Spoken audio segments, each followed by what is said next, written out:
여러분, 청약에 당첨됐습니다. 조식도 있는 집입니다. 도대체 서울 청약 당첨되는 사람은 어떤 사람인가 했는데 서울에 당첨이 됐습니다. 오늘은 여러분들에게 그동안의 스토리를 공유할게요.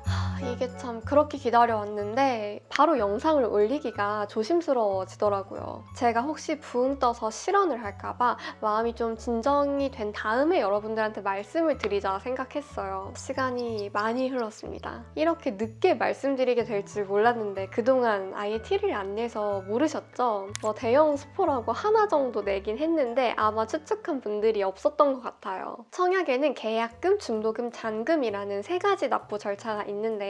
이미 계약금은 납부를 했고 중도금도 납부 중에 있는 상태입니다. 부모님에게 금전적인 지원 받은 거 없이 열심히 일해서 들어가는 집입니다. 제가 감기가 걸려서 좀 코맹맹이 소리인 점 양해 부탁드리고 오늘 수다 한번 제대로 떨어볼게요. 저는 서울에서 태어나고 자라면서 서울이 익숙하고 좋았어요. 일찍부터 돈을 벌고 모으면서 제 책에도 나오는데 꼭 결혼이 아니더라도 20대 후반 정도가 되면 독립해서 서울에 깨끗하고 안락한 아파트에서 살고 싶었어요. 이렇게 말했었는데 그거를 일찍 이루게 됐어요. 이 책은 제가 회사 월급 받으면서 저축하고 2억까지 모으면서의 생각과 꿀팁들이 담겨있는 책인데 재테크 초보분들은 꼭 읽어보시고요. 저는 장기 연애를 하고 있어요. 20살부터 쭉 하고 있는데 제 목표가 이렇다는 거를 남자친구한테도 당연히 말했죠. 그리고 친구도 거기에 동감을 해서 퇴근하고 데이트는 거의 서점에서 하거나 아니면 카페에서 책을 읽거나 막 강의 듣고 자기 개발하면서 지냈어요. 누군가는 재미없게 산다고 할 수 있겠지만은 그때 시절에 제가 없었다면 지금의 저도 없었을 거라고 생각하거든요. 그때는 막 노잼이다 이런 생각보다는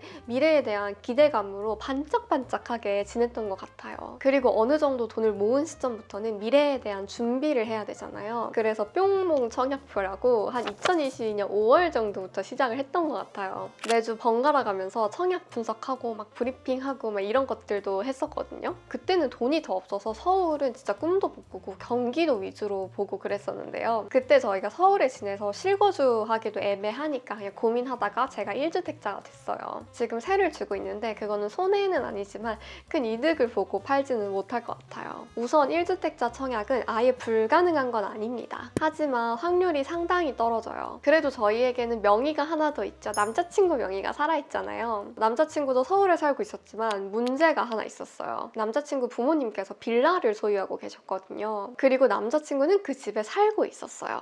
그럼 뭐예요? 유주택 세대의 구성원인 거죠.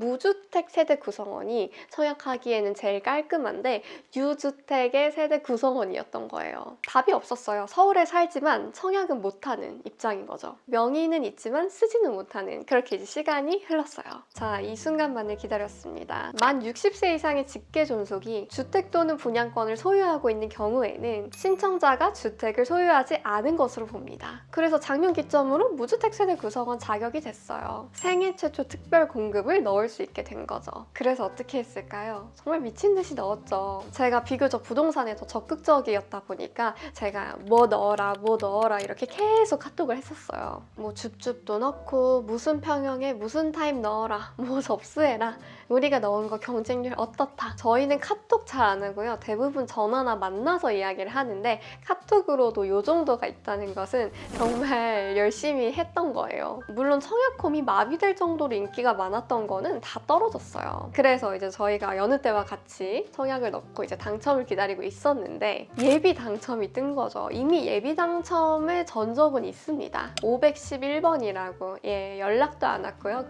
이거는 예비 순번 7번이니까 기대해볼만 하다 싶었죠. 왜냐하면 부적격이 가장 많이 뜬다는 생애 최초 특별 공급이잖아요. 그래서 이런 것들도 저희는 다 파악을 하고 있었기 때문에 예비 당첨 7번이라고 딱 했을 때 이거 가능성 있다 이렇게 생각을 했었어요. 그리고 잠시 기다리니까 딱 연락이 왔습니다. 호수 추첨하러 오라고. 저희가 넣은 아파트의 경우에는 RR이 중요했어요. 로열동, 로열층이라는 건데요. 향이나 뷰가 잘 나오는 게 또 중요하죠. 그리고 판상형인지 또 타워형인지 이런 것들도 많이 보시는데요. 채광이나 통풍이 있어서 영향이 있기 때문에 가야 된다면 보통은 판상형을 더 선호하십니다. 근데 타입 같은 건 원래 이제 지정하고 청약을 하는 거니까 상관이 없었고요. 가장 중요한 게 층수였죠. 몇 층에 걸릴 것인가. 그래서 한강 안 보이는 세대 뽑을까봐 좀 걱정을 했는데 너무 좋은 층으로 이렇게 뽑혀져가지고 만족스럽게 나왔던 기억이 있습니다. 노력으로 커버되는 것도 있는데 분명 어떤 거는 운이 같이 따라줘야 한다 이런 걸 많이 느꼈고요. 제가 상대적으로는 사회생활을 훨씬 더 오래 했기 때문에 제 자금이 더 많이 들어가는데요. 차용증 잘 써서 거래할 거고요. 대출을 일단 많이 끼고 사는 거라서 성공했다 이런 건 아니고요.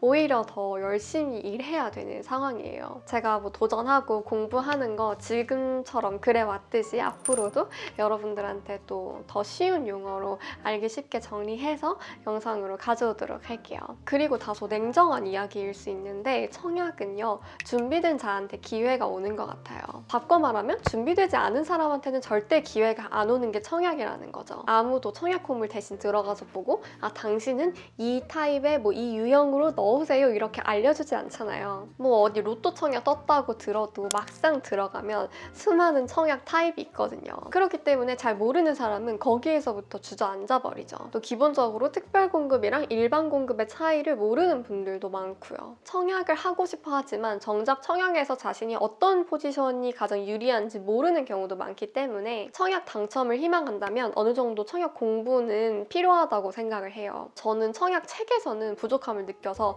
그냥 청약 홈에 있죠. 거기에 있는 모든 페이지의 글들을 다 읽고 이해하려고 노력했어요. 그리고 제가 어디에 해당하는지, 내 길은 어디에 포함되는지, 내 남자친구는 어떤 포지션이 가장 적합할지 이런 것들을 계속 보면서 체크를 해야 되는 거예요. 와, 정말 너무 복잡해서 제가 저 같은 분들을 위해서 영상으로도 이미 만들어 놨거든요. 그래서 이런 거 못 보셨던 분들은 꼭 챙겨서 보시는 거 추천드리고요. 저는 또 국토교통부 보도자료 같은 것도 수시로 접속을 해서 업데이트되는 정책이 없나? 이렇게 보고는 했었어요.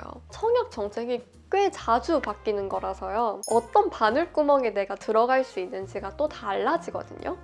그래도 제가 청약에 관심을 갖는 동안 우리 젊은 층들이 청약에 넣기에 더 좋은 환경으로 바뀌고 있었어요, 계속. 그래서 포기하지 않고 계속 희망을 갖고 청약에 도전을 했던 것 같습니다. 하지만 이제 저는 희망을 느끼고 있지만은 저도 막 당첨이 됐던 게 아니기 때문에 섣불리 여러분 진짜 청약 기회 있어요, 괜찮아요 이렇게 영상에서 말씀드리기가 되게 조심스러웠는데 저는 그냥 제 마음속으로는 제도가 지금 아무튼간 좋게 바뀌고 있다. 그리고 다른 20대, 30대들 이 제도 활용해서 지금 누군가는 계속 당첨이 되고 있다. 이 생각을 하고는 있었죠. 제가 작년부터는 서울 청약만 넣었거든요. 그랬던 이유가 뭐냐면요. 가장 큰 이유는 서울 거주자들이니까 서울권이 그나마 제일 당첨 확률이 높은 것도 있었고요. 대부분 제가 하고 있는 활동들이 다 서울에서 이루어진다는 점이에요. 가까워야죠. 사무실도 지인도 뭐 가족도 뭐 오프라인 미팅 가는 것도 저는 다 서울이었거든요. 아니 그래도 뭐 서울에서 월세로 살고 뭐 경기도나 이런 데 당첨돼서 그 집은 세주면 되잖아요 라고 할 수도 있는데요. 그럴 수도 있죠. 그런데 돈이 분산되잖아요. 저도 20대를 이제 겪어가는 중에 있는데 겪으면서 저를 알아가고 있거든요. 저는 제가 실거주하는 집의 환경도 중요한 사람이더라고요. 아직도 열악하게 살면서 계속 본인의 자산을 굴리는 분들도 계세요. 그런데 저는 현재 제 행복도 중요한 사람인 거고 그거를 또 제가 실거주하고 있는 집에서 많이 느끼는 사람이다 보니까 이런 저에 맞게 세팅을 해야 된다고 생각했어요. 물론 남자친구도 동일한 상황이었고요. 그래서 이런 환경을 장기적으로 유지하기 위해서는 내가 뭐 월세로 몇백만 원 납부하는 게 아니라 내가 전세로 몇 억을 깔고 앉아있는 게 아니라 상품성 좋은 아파트를 사서 거기에서 실거주를 하면서 장기적으로 시세 차익을 기대해보자 이렇게 결정을 하게 됐어요. 또 하나는 제 재테크 성향 탓도 있어요. 저는 부동산 찔끔, 주식 찔끔, 현금 찔끔, 뭐 적금 찔끔 이렇게 갖고 있는 게 좀 싫더라고요. 그리고 갖고 있는 자산에서 부동산 비중이 높을 때 좀 안정감을 느끼는 것 같아요. 그래서 우선은 이 한 채에 좀 집중을 할 생각이고 열심히 대출금 갚아 나가면서 좀 여유 자금이 생기면 그걸로 이제 주식도 하고 현금 보유량도 늘리고 하려고 합니다. 그런데 저는 저는 뭐 하는 일이 다 서울에 세팅이 되어 있기 때문에 다른 지역에 후보를 안 둔 거고요. 다른 지역에 회사가 있거나 하는 일이 있는 분들은 거기에 관심을 두시면 됩니다. 저희 지인이 있는데 그 친구도 저랑 동갑이거든요. 그런데 세종에 살고 있는데 세종 청약을 저보다 더 일찍 당첨이 돼서 그 친구는 이미 실거주를 하고 있더라고요. 수도권이나 특히 지방에 사는 분들은 물론 어떤 아파트인지에 따라선 다르겠지만 특별한 경우 외에는 서울보다는 경쟁률이 덜 하다고 알고 있거든요. 그래서 지역 같은 것도 좀 야무지게 꼼꼼하게 알아보시는 거 추천드릴게요. 이거는 또 여러분들의 상황이 다 다르기 때문에 제가 뭐 이렇게 해라 라고 말씀드리긴 좀 애매한 부분인 것 같아요. 그리고 청약은 관심과 계획이 중요하다고 생각했어요.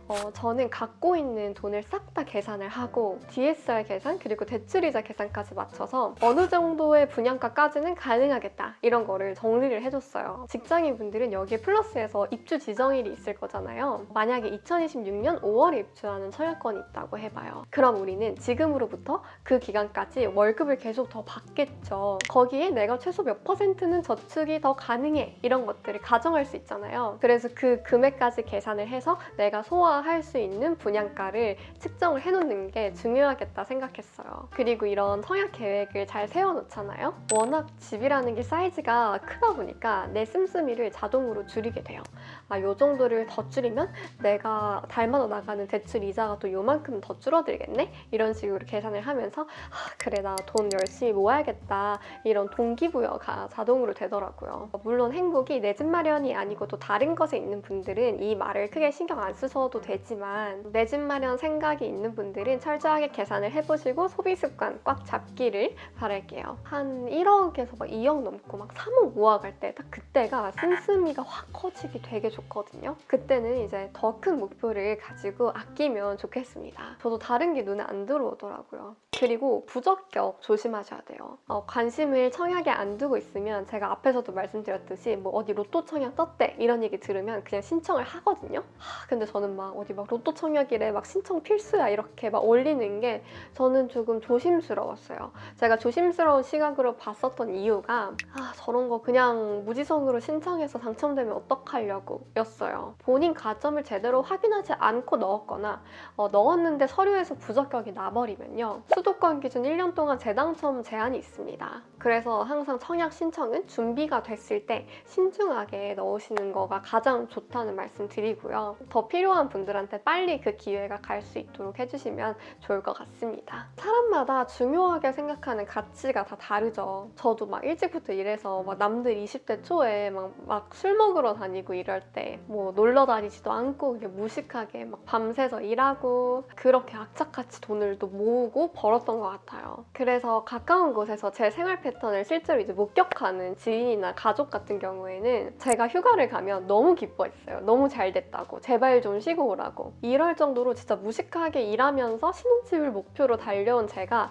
누군가에게는 좀 별나 보일 수도 있을 것 같아요. 그런데 뭐 제가 여러분들이 우선으로 여기는 가치를 폄하하지 않는 것처럼 그냥 이런 사람도 있구나 이런 생각으로 봐주시면 좋을 것 같고요. 제가 왜 이런 목표를 세웠나 고민해봤어요. 왜냐면 재테크관념이 아예 없을 때부터 저는 그냥 사랑하는 사람과 이제 20대 후반에 안락한 집에서 사는 게 목표였던 사람이잖아요. 그런데 제가 어느 순간 그 이유를 알 것 같더라고요. 제 부모님은 이제 평일 저녁이나 주말에 막 어디 나가지도 않으세요. 별것도 없어요. 그냥 제가 이제 방문을 열고 거실을 가잖아요. 되게 따스한 햇볕을 받으면서 소파에서 담요나 이불 덮고 동물농장 보고 막 때 되면 서프라이즈 보고 그러다가 뉴스 보다가 드라마 보면서 두 분이서 되게 막 깔깔깔깔 웃으면서 이렇게 대화하면서 TV 보는 그 광경이 저는 되게 좋아 보였나 봐요. 막 그냥 귤 까먹으면서 이렇게 거의 주말에 고정 루틴이 있었던 것 같아요. 제가 학교 다닐 때만 해도 학생들 이만큼의 뭐 선생님 한 분 이런 식으로 있었는데 회사를 입사하고 나서는 저 말고는 저보다 훨씬 나이 많은 어른들이랑 같이 일을 하게 됐잖아요. 사회는 냉정하잖아요. 그리고 제가 다닌 대기업에서 그 안에서 또 제가 속해 있었던 곳은 진짜 처음엔 정글이었다고 표현하고 싶거든요. 저보다 막 7살에서 9살 많은 어른이 20살짜리 어린애라도 밟고서 이겨야 되는 정글인 거죠. 그러면 저는 그 희생양이 되지 않고자 또 열심히 꿈틀거리겠죠. 물론 사회생활이니까 그들에게 뭐 관용을 기대하진 않지만 정글 속에 있는 동안 그 부모님의 TV 보는 광경이 더 뇌리에 세게 박혔나 봐요. 아무리 밖에서 이렇게 긴장하고 치이면서 살아도 안락한 집에서 완전 내 편인 사람이랑 TV 보면서 쉬고 주말에 푹 힐링하면 회복이 되겠다. 그러면 내가 다시 열심히 그렇게 살다가 또 주말에 다시 회복을 할 수 있겠다. 이런 확신이 저도 모르게 들었던 것 같아요. 그래서 그렇게 살고 싶다. 이런 생각을 은연중에 하고 최고 베프 만들기와 안락한 신혼집을 생각했었어요. 그런데 신혼집은 너무너무 비싸니까 어쩔 수 없이 그냥 더 열심히 살 수밖에 없었는데요. 돌이켜서 생각해보면 그런 꿈을 갖고 살아줬던 저에게 너무 고마운 것 같아요. 왜냐하면 열심히 살아서 얻게 된 게 전 너무 크거든요. 물론 힘든 부분이 굉장히 많았지만은 인격적으로나 아니면 뭐 커리어적으로나 여러 가지 유의미한 성장을 할 수 있어서 기쁜 것 같아요. 그리고 이제 목표했던 신혼집 마련을 했으니까 대출 갚기 위해서 또 열심히 일해보도록 하겠습니다. 그래서 이번에는 여러분들한테 정말 제가 입 꾹 닫고 있었던 그런 소식을 전하는 영상이자 저의 그동안의 스토리와 썰들을 조금 풀어드린 시간이 된 것 같아요. 그래서 앞으로 청약 관련해서 여러분들한테 되게 유의미한 영상 같은 것도 있으면 전달을 해드리도록 할게요. 이번 영상 여기까지 찍어보겠고요. 우린 다음 영상에서 또 만나요. 안녕!